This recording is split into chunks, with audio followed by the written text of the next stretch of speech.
Epstein file എന്ന് പറയുന്നത് Epstein തന്നെ ഉണ്ടാക്കിയതാണല്ലോ, അല്ലാതെ ആരെങ്കിലും മെനയുന്നതല്ല. അതിനകത്ത് മറയ്ക്കാൻ പറ്റുന്ന അത്രയും മറച്ചിട്ടാണ് അത് റിലീസ് ചെയ്തത്. ബിൽഗേറ്റ്സ് പോലെയൊക്കെയുള്ള വലിയ വലിയ ഒരു എപ്സ്റ്റീൻ ചെയ്യുന്നാൽ അത് ഇസ്രയേലാണ് അത് ചെയ്തത്. 24 മണിക്കൂർ മോണിറ്റർ ചെയ്ത് അതിന് റെക്കോർഡ് ചെയ്യപ്പെട്ടിരിക്കുന്ന ഫയലാണ് ഇത് മുഴുവൻ. ബ്ലാക്ക് മെയിൽ ചെയ്യാൻ പറ്റും.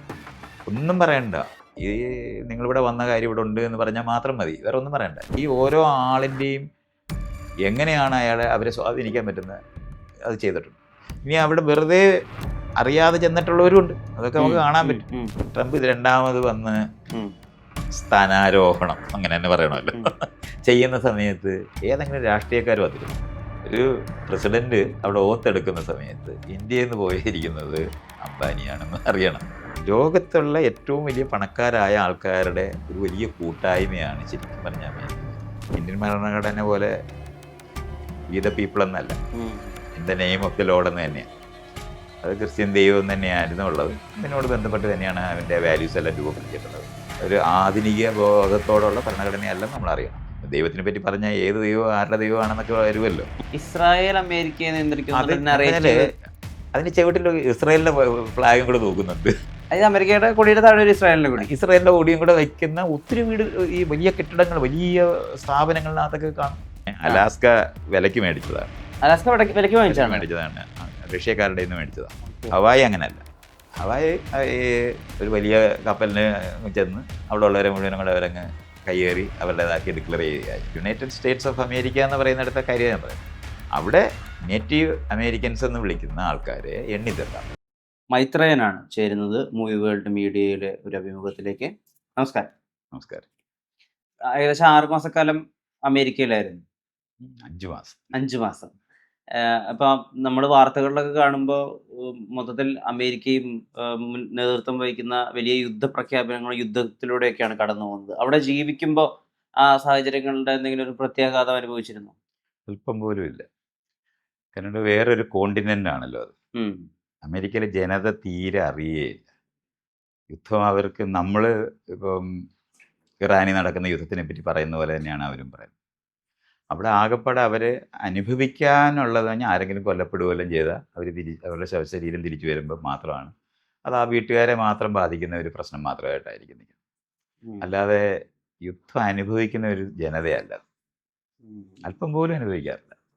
അവരനുഭവിക്കണമെന്നുണ്ടെങ്കിൽ ഇപ്പം നമുക്കിവിടെ ഈ ഓയിൽ എംബാർഗോ ഒക്കെ കൊണ്ടുണ്ടാകുന്ന നമ്മുടെ നാട്ടിലും ഗ്യാസ് കിട്ടാതെ വരുന്ന പ്രശ്നം ഉണ്ടാകുന്ന പോലെയോ അല്ലെന്നുണ്ടെങ്കിൽ അവർക്ക് വരാനുള്ള സ്ഥലം എന്ന് പറയുന്നത് ഗ്യാസിൻ്റെയോ പെട്രോളിൻ്റെയോ ഒന്നുമല്ല. അതൊക്കെ അവർക്ക് സ്റ്റോക്ക് ഉണ്ട്, അവർക്ക് തന്നെ പ്രൊഡ്യൂസ് ചെയ്യാൻ പറ്റുന്ന, ടെക്സാസിലൊക്കെ പ്രൊഡ്യൂസ് ചെയ്യാൻ പറ്റുന്ന സ്ഥലങ്ങളെല്ലാം തന്നെ ഉണ്ട്.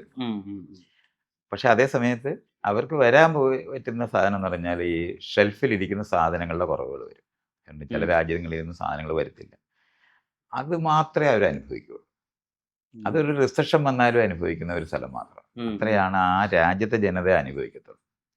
പിന്നെ ഈ മീഡിയ മുഴുവനും ശരിക്കും പറഞ്ഞാൽ അവിടുത്തെ പണക്കാരുടെ മാത്രം മീഡിയ ആണ് ഉള്ളത്. അത് തന്നെയാണ് ലോകത്ത് മുഴുവനും നമുക്ക് എല്ലാവർക്കും ഉള്ളത്.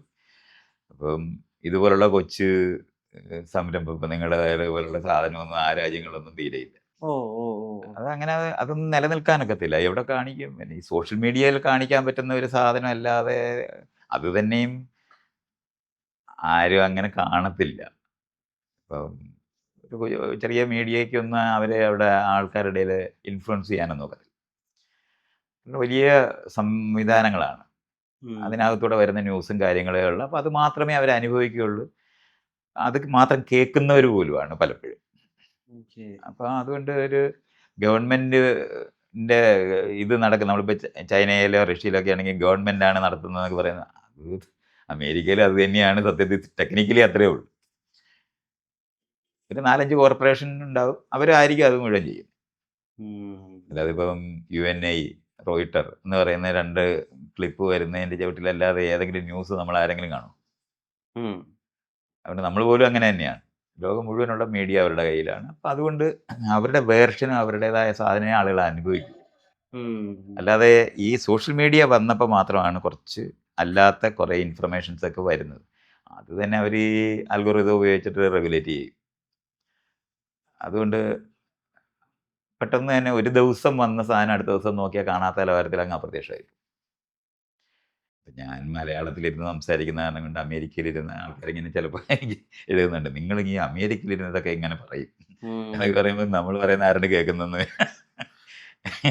നമ്മൾ നമ്മുടെ വീട്ടിനകത്ത് അടുക്കളയിൽ മിണ്ടുന്നത് പോലെ മാത്രമാണ് നമ്മുടെ സംസാരങ്ങളൊക്കെ. അല്ലാതെ അതൊന്നും ആ ലോകത്ത് ആരെങ്കിലും അറിയാനൊന്നും ഒരു സാധ്യതയില്ല. അവിടെ ഇപ്പൊ ഇനി ഒരു മാർട്ടിൻ ലൂതർ കിങ് ഒക്കെ വന്ന് ഇൻഫ്ലുവൻസ് ചെയ്ത പോലെ ഒരു മൊത്തത്തിലൊരു തലകീഴ്മറിയലൊന്നും ഇനി സംഭവിക്കില്ല. അല്ല, അത്രയും വലിയ എന്ന് പറഞ്ഞാൽ അവർ തന്നെ അവിടെ തന്നെ ജനിച്ചു വളർന്ന ഒരു ജനത ആ. അവരുണ്ടാക്കിയിരിക്കുന്ന ഓർഗനൈസേഷന്റെ തുമ്പത്ത് വന്നിരിക്കുന്ന ഒരു കാര്യമാണ്. ആ.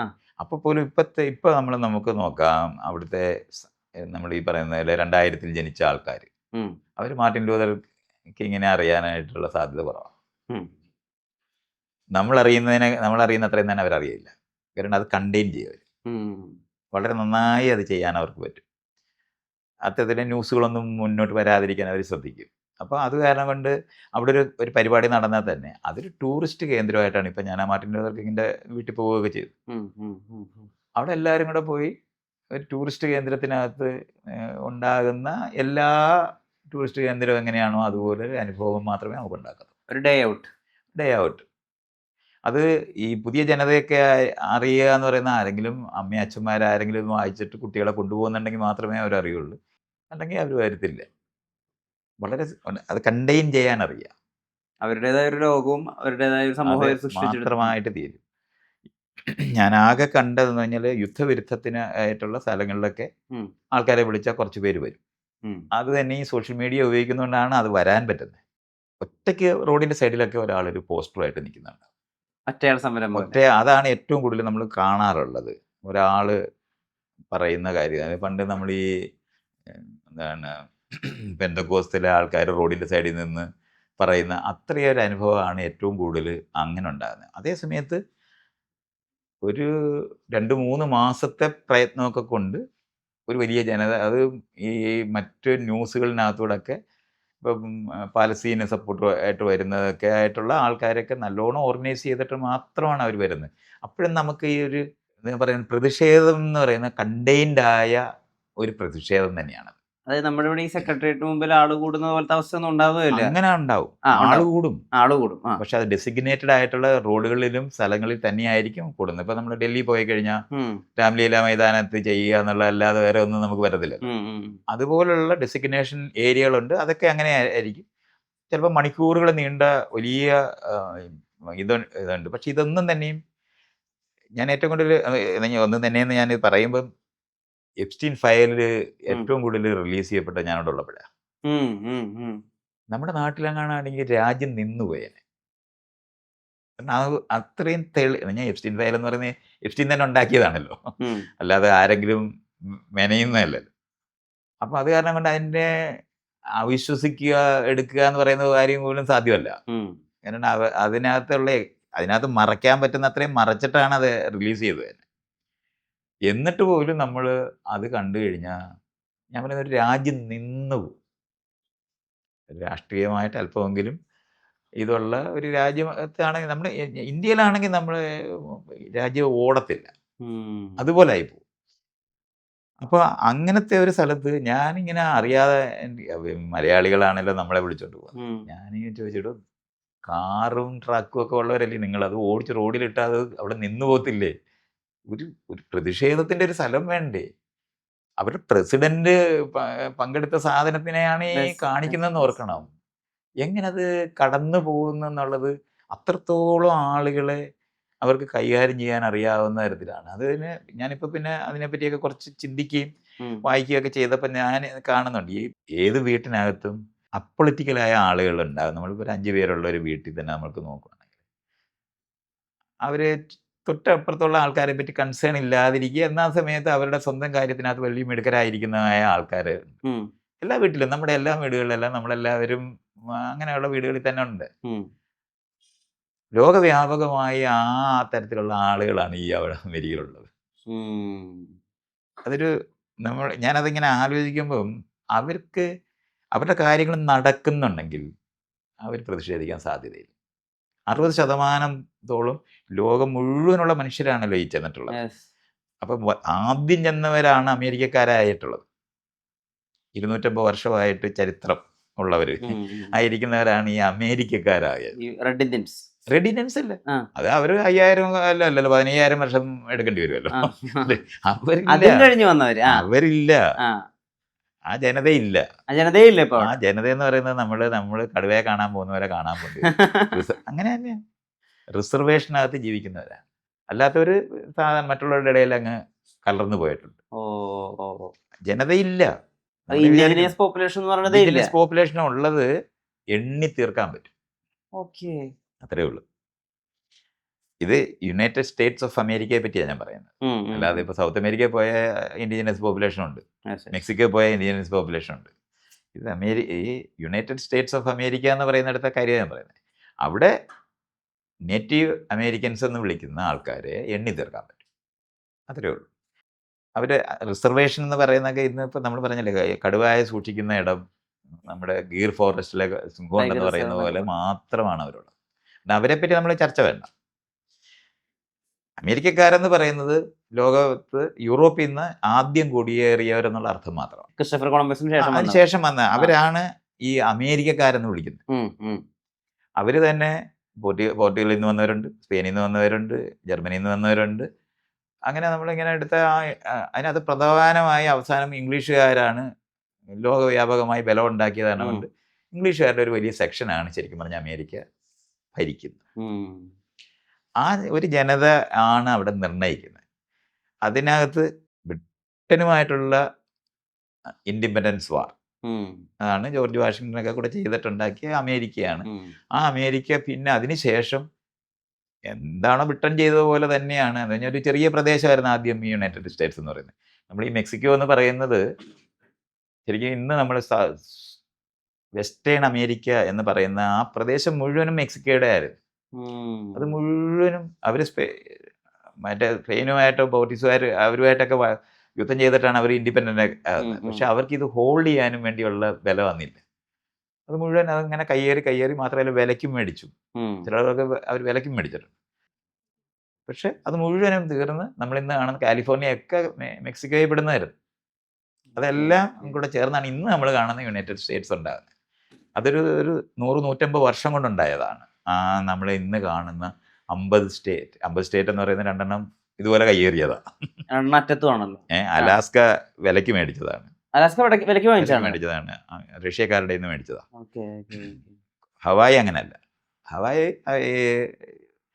ഒരു വലിയ കപ്പലിന് ചെന്ന് അവിടെ ഉള്ളവരെ മുഴുവനും കൂടെ അവരങ്ങ് കയ്യേറി അവരുടേതാക്കി ഡിക്ലെയർ ചെയ്യുകയായത്.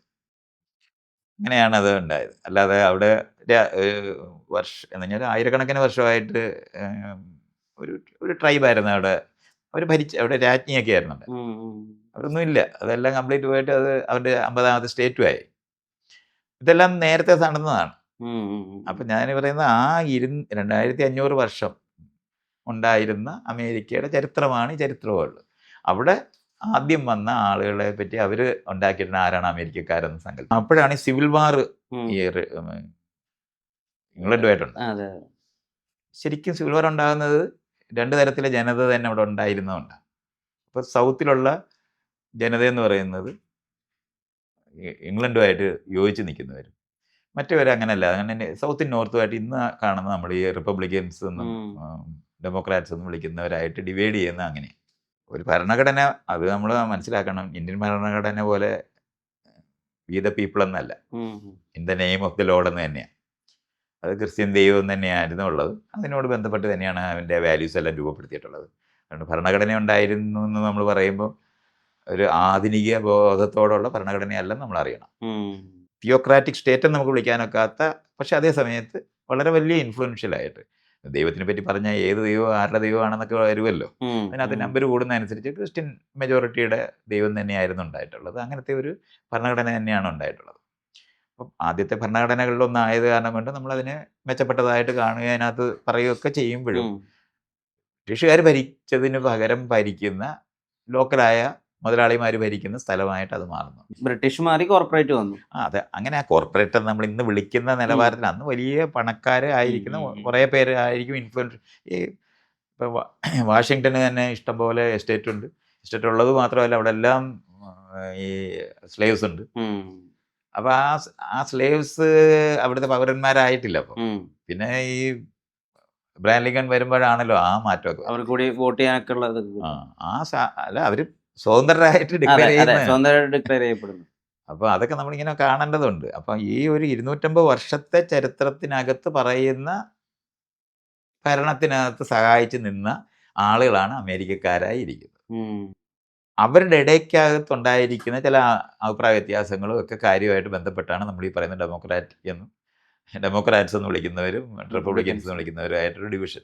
പക്ഷെ ഒരു ഭരണ സംവിധാനം എന്നുള്ള നിലവാരത്തിൽ ഇവർ രണ്ടു പേരിൽ ആരായാലും ഒരുപോലെ. മറ്റ് രാജ്യങ്ങളെ സംബന്ധിച്ചോളം ഈ വ്യത്യാസം അനുഭവിക്കത്തേയില്ല. അത് നമ്മൾ കൃത്യമായിട്ട് അറിയണം. ഇപ്പോൾ ഒബാമയാണ് നമ്മൾക്ക് ബഹുമാനിക്കുകയൊക്കെ ചെയ്യുന്നത്. അയാളുടെ കാലത്ത് ഒരു വ്യത്യാസമില്ലാത്ത യുദ്ധമാണ്. മാത്രമല്ല പുതിയതായിട്ട് തുടങ്ങുക വരെ ചെയ്തിട്ടുണ്ട്. അതൊക്കെ നമ്മൾ അങ്ങനെ തന്നെ മനസ്സിലാക്കണം. അതൊന്നും വ്യത്യാസം വരത്തില്ല. അതുകൊണ്ട് അതൊന്നും അവിടുത്തെ ആ സിസ്റ്റത്തിന് തടസ്സമായിട്ട് വരുന്നില്ല. ഈ രണ്ട് വിഭാഗം മാറി മാറി അവിടെ ഭരിക്കുന്നു എന്നൊക്കെ പറയുന്നു. മൈത്രൻ ഇപ്പം നേരത്തെ പറഞ്ഞു വെച്ച് നോക്കുകയാണെങ്കിൽ ഈ അമേരിക്കയിൽ അരാഷ്ട്രീയവാദം കൂടി വരികയാണ്. അല്ല, അരാഷ്ട്രീയവാദമല്ല, അരാഷ്ട്രീയക്കാരാണ്. അവരാരും വാദിക്കുന്നൊന്നുമില്ല. രാഷ്ട്രീയക്കാർ.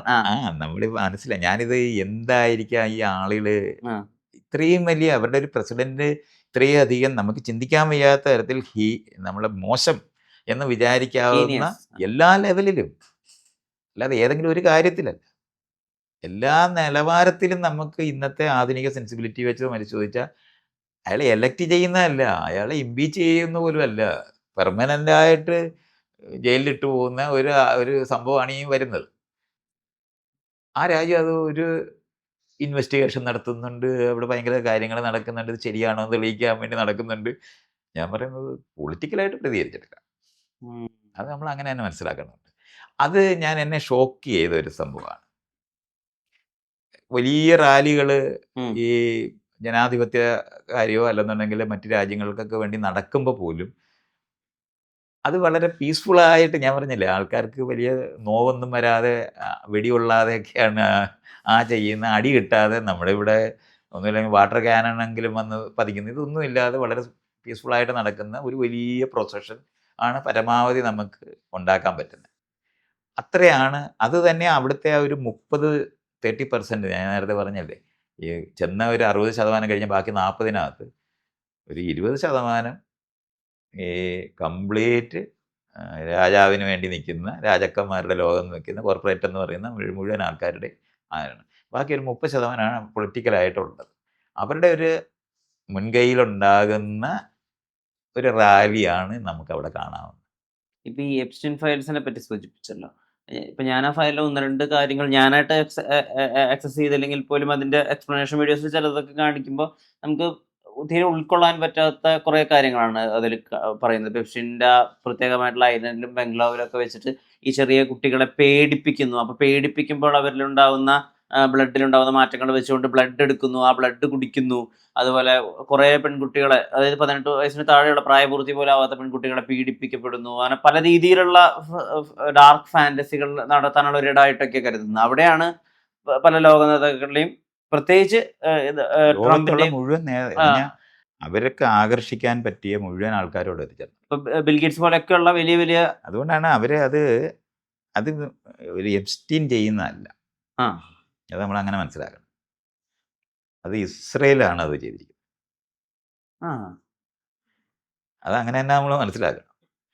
അവരാണ് നിയന്ത്രിക്കുന്നത് ഇതിന് മുഴുവൻ. ഈ ഫണ്ട് അല്ലാതെ എപ്സ്റ്റൈൻ ഒരു സാധാരണ കോളേജിൽ പ്രൊഫസറായിട്ട് തുടങ്ങിയ ഒരാളാണ്. അവിടെ നിന്നാണ് അത് വരുന്നത്. ഇതിന് പണം മുഴുവൻ ഉണ്ടാക്കിയിരിക്കുന്നത്. അത് മാത്രമല്ല, നമ്മൾ ഈ ഫയലെന്ന് പറയുന്ന എപ്സ്റ്റൈൻ ഫയൽ എന്ന് പറയുന്നത് അറിയപ്പെടുമെങ്കിലും ആ ഫയൽ മുഴുവൻ അവർ തന്നെയല്ലേ നിർമ്മിച്ചിട്ടുള്ളത്. സകല എന്ന് ഞാൻ വീടിനകത്ത് ക്യാമറ വയ്ക്കാത്ത ഒരു സ്ഥലമില്ല. നമ്മുടെ ബിഗ് ബോസ് പോലെ ആണ് ഉണ്ടാക്കിയത്. അതുപോലെ ചെയ്തിരിക്കുന്നത് 24 മണിക്കൂർ മോണിറ്റർ ചെയ്ത് അതിന് റെക്കോർഡ് ചെയ്യപ്പെട്ടിരിക്കുന്ന ഫയലാണ് ഇത് മുഴുവനും. അത് അവർ ഈ ചെന്ന ആളുകളെ മുഴുവനും പെർമനൻ്റ് ആയിട്ട് നിയന്ത്രിക്കാൻ പറ്റുന്ന ഒരു സിസ്റ്റമാണ് അവരുണ്ടാക്കി. ബ്ലാക്ക് മെയിൽ ചെയ്യാൻ പറ്റും. ഒന്നും പറയണ്ട, ഈ നിങ്ങളിവിടെ വന്ന കാര്യം ഇവിടെ ഉണ്ട് എന്ന് പറഞ്ഞാൽ മാത്രം മതി, വേറെ ഒന്നും പറയണ്ട. എല്ലാവരും നിശബ്ദരാകും.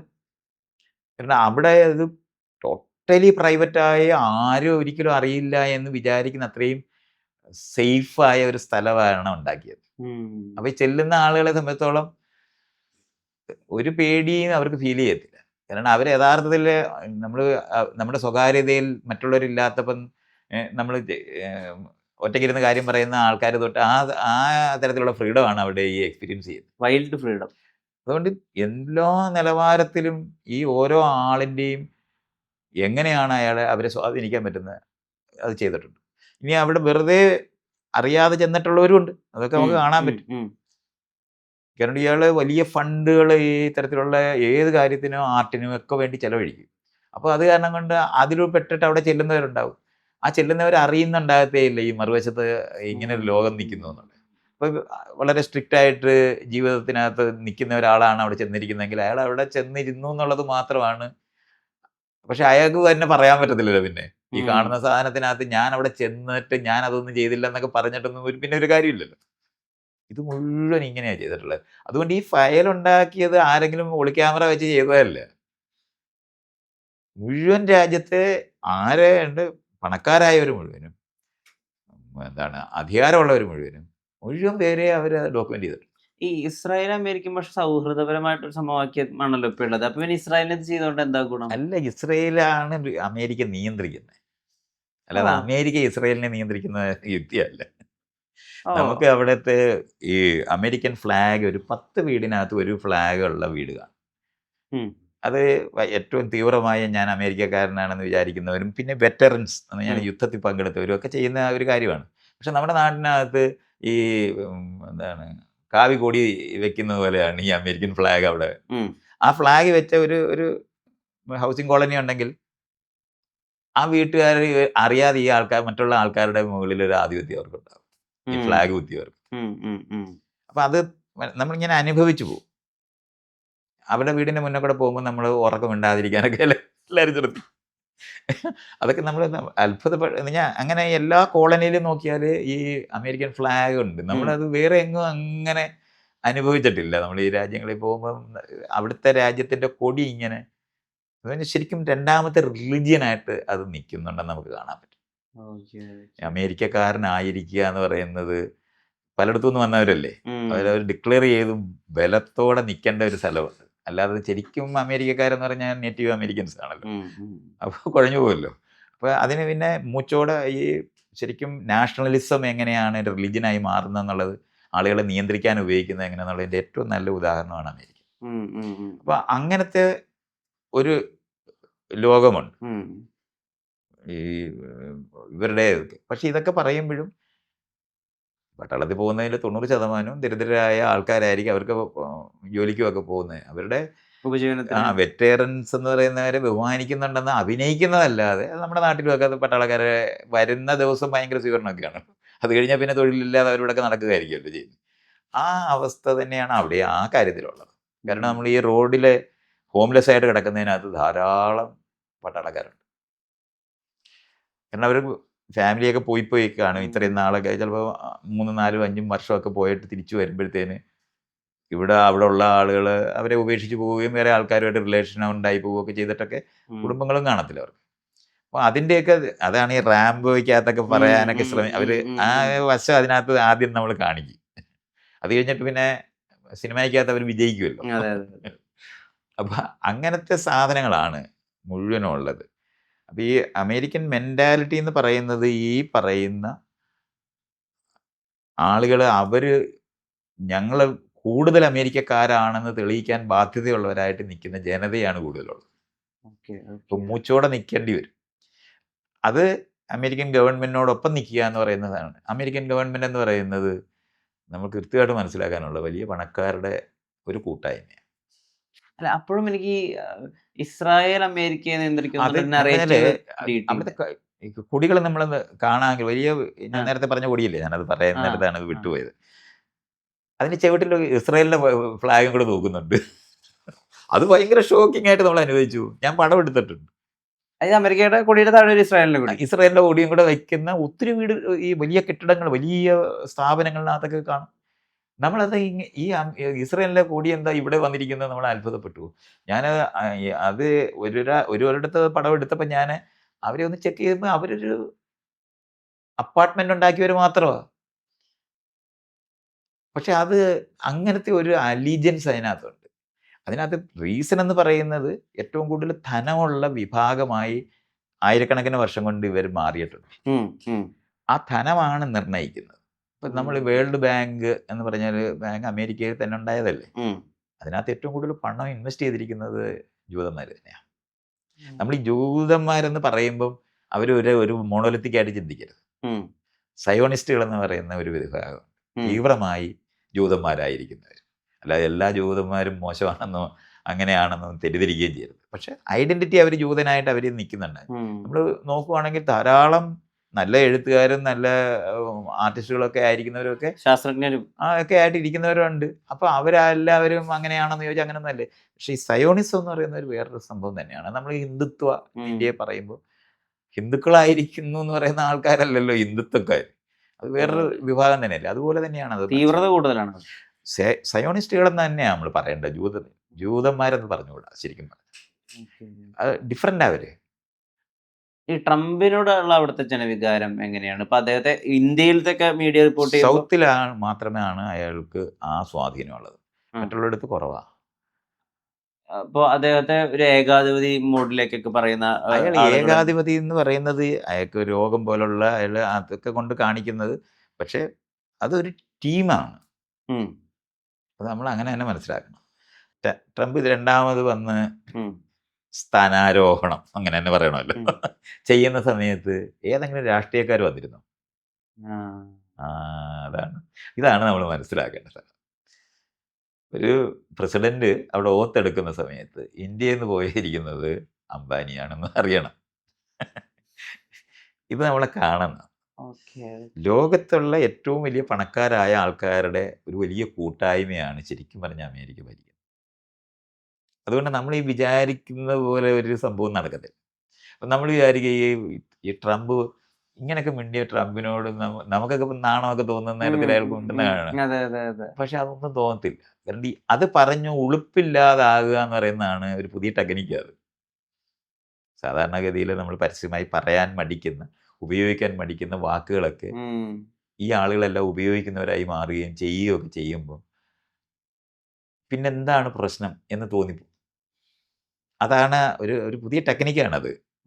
ഇപ്പം മലയാളത്തിലൊക്കെ ചില അസഭ്യമായ വാക്കുകൾ ലിംഗമായ പോലെ വളരെ നോർമലൈസ് ചെയ്ത് അങ്ങനെ നോർമലൈസ് ചെയ്യപ്പെട്ടു പോയിരിക്കുന്ന ഒരു ഏരിയ അതിനകത്ത്. അത് ശരിക്കും പറഞ്ഞാൽ അമേരിക്കയിൽ തന്നെയാണ് അത് അങ്ങനെ തുടങ്ങിയത്. നമുക്ക് വെറുതെ നോക്കിയാൽ മതി. ഫക്ക് എന്നുള്ള വാക്ക് ഒരുപാടില്ലാതെ ഇപ്പം ഞാനൊക്കെ പഠിക്കുമ്പോൾ ഞാൻ ഇംഗ്ലീഷ് ലിറ്ററേച്ചർ പഠിച്ചിട്ടുള്ള ഒരു കാലമുണ്ട്. ആ സമയത്തൊന്നും ആരെങ്കിലും അത് അങ്ങനെ ഒരു വാക്ക് എഴുതാൻ പോലും തയ്യാറാകും. അന്നതൊരു സ്വയർ വേർഡ് തന്നെയായിരുന്നു അല്ലേ? അന്നതൊരു സ്വയർ വേർഡ് തന്നെയായിരുന്നു ഒരു 50 വർഷം മുമ്പ്. അത് മോശമായിട്ട് തന്നെ കണ്ടിരുന്നത്. ആളുകൾ ഒരിക്കലും അങ്ങനെ പറയത്തില്ല.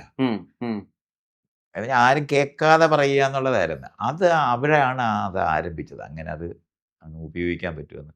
ആദ്യം തന്നെ നെഞ്ചത്ത് എഴുതുമ്പം സി തിരിച്ചിട്ട് ഇട്ടിട്ട് അപ്പോൾ അത് കാരണം കൊണ്ട് പിന്നെ അത് വായിച്ചവരുടെ തെറ്റ് മാത്രമായിട്ട് മാറുക എന്ന്. പക്ഷെ നോർമലൈസ് ചെയ്യുന്ന ഒരു വലിയ പണി ചെയ്തിട്ടുണ്ട്. അതുകൊണ്ട് വയലൻസ് നോർമലൈസ് ചെയ്തിട്ടുണ്ട്. ആ വയലൻസ് നോർമലൈസ് ചെയ്തിരിക്കുന്ന സ്ഥലം എന്ന് പറയുന്നത് ഗെയിമിനകത്തുള്ള കുട്ടികൾ ആരെങ്കിലും കൊല്ലുന്നതിൽ ഒരു വിഷമവും ആരും അനുഭവിക്കാൻ പോകുന്നേ ഇല്ല. കഴിഞ്ഞ ഒരു 30-40 വർഷമായിട്ട് നമ്മൾ ഈ ഗെയിം കളിക്കുമ്പോൾ വെടിവെക്കുകയാണല്ലോ. എല്ലാവരും വെടിവെച്ചോണ്ടിരിക്കുകയല്ലേ. ഞാൻ ഗെയിം കളിച്ചിട്ടുണ്ട്. അത് ചിക്കൻ ഇൻവേഡേഴ്സിനെ വെടിവെച്ച അപ്പോഴും വെടിവെ തന്നെയാണ്. വെടിവെക്കുക എന്ന് പറയുന്ന കുട്ടിക്കാലത്ത് ഒരു വിഷമവും ഇല്ലാതായി മാറിയിരിക്കുന്ന, അത് നമ്മൾ ഭൂതത്തിനെ ആയിരിക്കും വെടിവെക്കുന്നത്. പക്ഷെ വെടിയാണ് നമ്മൾ ചെയ്തുകൊണ്ടിരിക്കുന്നത്. അപ്പോൾ കുഞ്ഞിലെ നമ്മളത് ട്രെയിൻഡ് ആകുന്നു. അതുകൊണ്ട് ആർക്കെങ്കിലും സെൻസിറ്റീവായിട്ട് പെരുമാറാൻ പറ്റുമെന്ന ആരെങ്കിലും ഉണ്ടാകുന്ന ഈ ലോകത്ത് തന്നെ മുഴുവൻ ആ മാറ്റം വന്നിട്ടുണ്ട്. കാരണം ലോകം മുഴുവനും ഈ ഗെയിം കളിക്കുന്നുണ്ട്.